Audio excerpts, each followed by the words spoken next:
sedang dicari oleh pihak kepolisian dan akhirnya ada titik terang. Namun sangat disayangkan, kami berduka bahwa Angelin ditemukan dalam kondisi meninggal dunia. Baik. Begitu di belakang rumahnya.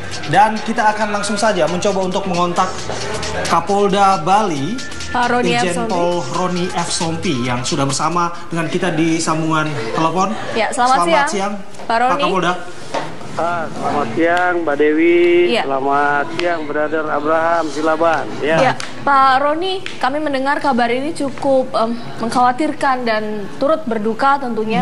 Pak Roni, bagaimana kemudian sebetulnya kronologi dari kejadian ini?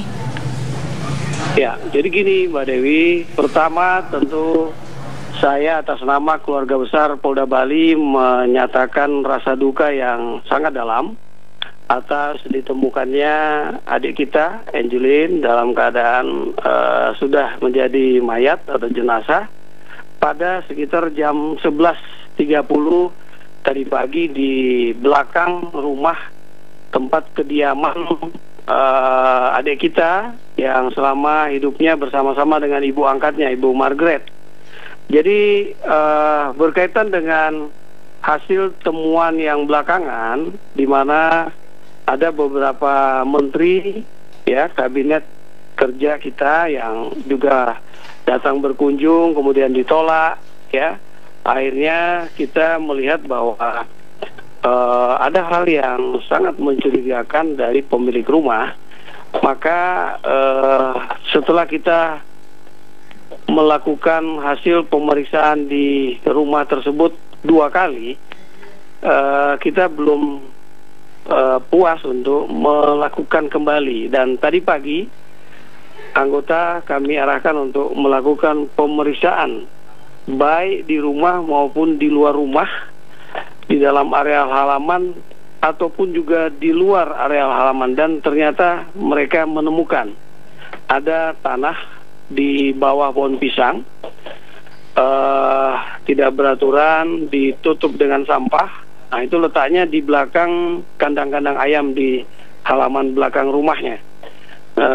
Anggota mencium bau busuk yang sangat menyengat.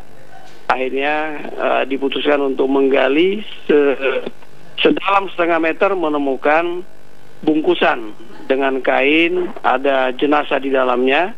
Jenazah seorang wanita kecil seumur Angelin, ya, ada boneka di dalamnya. Ada tali plastik yang kita belum bisa mendata lebih jelas tali itu fungsinya untuk apa.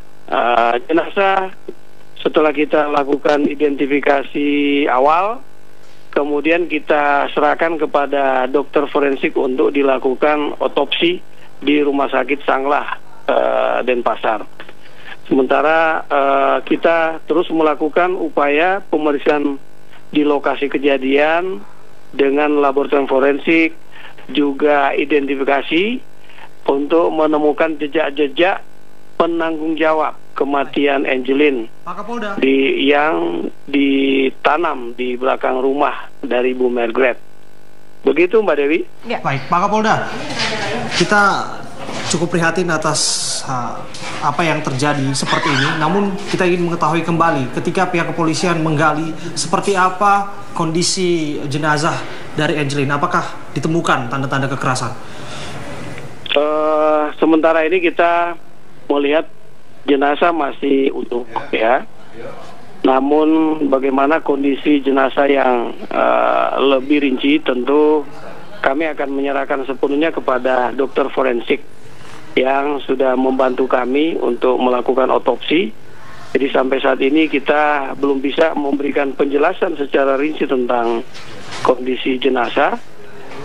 Yang jelas sudah dalam keadaan bau busuk yang menyengat.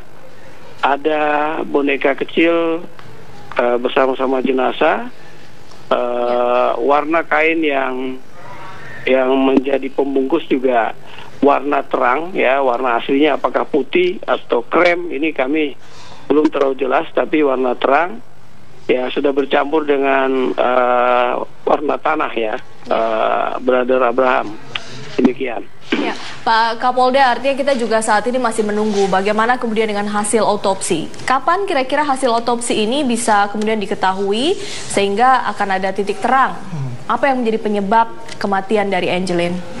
Ya, jadi dokter forensik sudah datang ke tempat kejadian. Tadi memang kami tunggu sampai beliau datang. Kemudian setelah beliau datang, kita lakukan identifikasi awal dan akhirnya dibawa ke rumah sakit untuk otopsi. Beliau tentu akan membantu untuk sesegera mungkin mendapatkan hasil dan menyampaikannya kepada masyarakat melalui TV One dan media yang lain. Kita tunggu saja dengan sabar, Mbak Dewi, karena upaya ini akan mendukung proses penyidikan yang nantinya akan dibawa ke sidang pengadilan, Mbak Dewi. Pak Kapolda, ditemukannya jenazah berdekatan dengan kediaman dari orang tua angkat yang mengaku sempat kehilangan Angelin. Lantas seperti apa reaksi keluarga dan seperti apa proses pemeriksaan dan keterangan yang terus digali oleh pihak kepolisian saat ini? Ya, dengan dasar penemuan jenazah inilah, maka semua orang yang dekat dengan Angelin, yaitu yang bertinggal di kediaman setiap malam nomor 26 Sanur Denpasar Bali ini, kita akan dengar keterangan semua mereka, yaitu ibunya, kedua anaknya, pembantunya, penjaga rumah, ada 2 orang yang kos di sana juga kita akan dengar keterangan, dan mereka semua sudah dibawa ke Polresta Denpasar untuk kita dengar keterangan hari ini. Semua yang nantinya akan memberikan kontribusi tentang pembuktian penyebab kematian dan penanggung jawab kematian ini akan kita lakukan pemeriksaan sebagai saksi, dan mungkin saja ada yang bisa ditingkatkan menjadi tersangka di antara mereka, atau siapa saja yang bisa kita buktikan berdasarkan hasil pengolahan tempat kejadian, hasil pengolahan terhadap jenazah, dan bukti-bukti lain yang mendukung hasil penyelidikan ini. Baik, begitu, Pak Brother Abraham. Ya. Iya, Pak Kapolda, semasa hidupnya Angelin ini apakah benar ada indikasi semasa hidupnya pernah menjadi korban kekerasan dari orang tua angkatnya sendiri? Ya, itu keterangan yang kita peroleh dari beberapa guru, ya, dan tentu itu akan menjadi masukan yang sangat baik yang selama ini juga menjadi masukan penuntun kita untuk mengarahkan pencarian terhadap Angelin selama ini. Kita tidak akan mengabaikan informasi-informasi tersebut.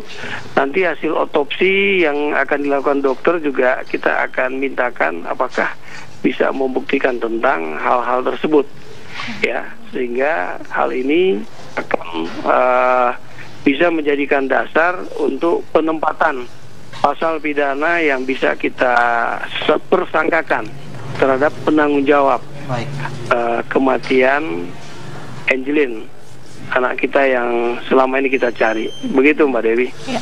Baik, terima kasih Pak Kapolda, Irjen Pol Roni F. Ya, Pak Abraham. Selamat siang bersama kami. Pak Dewi. Iya, baik. Terima kasih. Selamat siang. Baik.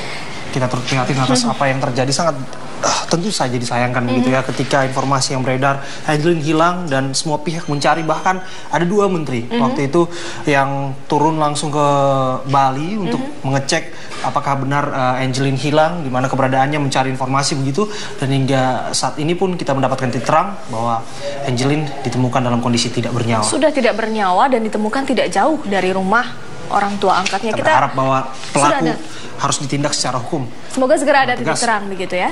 Baik, kita beralih ke informasi lain, pemirsa, ini mengenai aksi brutal kawanan geng motor di wilayah Banjar, Jawa Barat yang terekam oleh kamera CCTV. Ya, tanpa alasan yang jelas 2 warga yang tengah berbelanja dan 2 pedagang dipukuli dan dikeroyok oleh kawanan geng motor.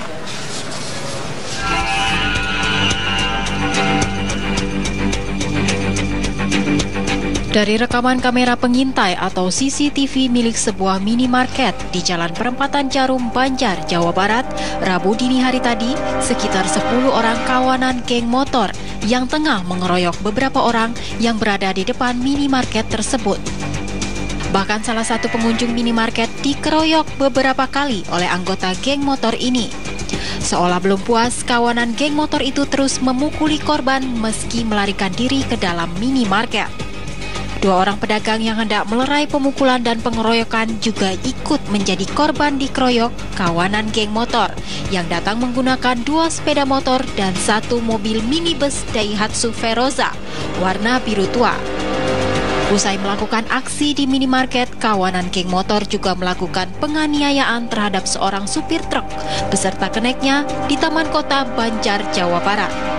Berdasarkan keterangan semua korban, mereka tidak tahu apa alasan anggota geng motor melakukan pemukulan dan pengeroyokan. Para korban pun tidak mengenali semua pelakunya. Berapa orang itu yang memukulin, Mas? Pertama yang agak gendut 1. Totalnya berapa orang? Perkiraan 8-9 lah. 9 orangan. Perkiraan 8-9 orang. Itu sekarang di sini mau visum ya? Iya. Mas kenal sama yang mukulin itu? Enggak kenal. Nggak kenal? Enggak. Kebetulan pengunjung ke toko lagi mau belanja, tapi kebetulan anak-anak mobilnya langsung datang, langsung pada gebukin. Itu apa katanya alasannya? Nggak jelas atau nggak jelas. Berapa orang yang dipukulin itu? Korban 3, yang 4 orang. 3 yang ngelerai ojek, yang 1 korban murni itu. Oh, terus itu yang memukulinnya berapa orang? Sekitar 8, 9, 10-an lah, 10 orang ya? 10 orang. Salah seorang korban pemukulan dan pengeroyokan geng motor itu kemudian melakukan visum ke Rumah Sakit Umum Daerah RSUD Kota Banjar dan akan melaporkan pemukulan dan pengeroyokan geng motor itu kepada pihak kepolisian. Dari Banjar, Jawa Barat, Aditya Triwahyudi, TV One mengabarkan.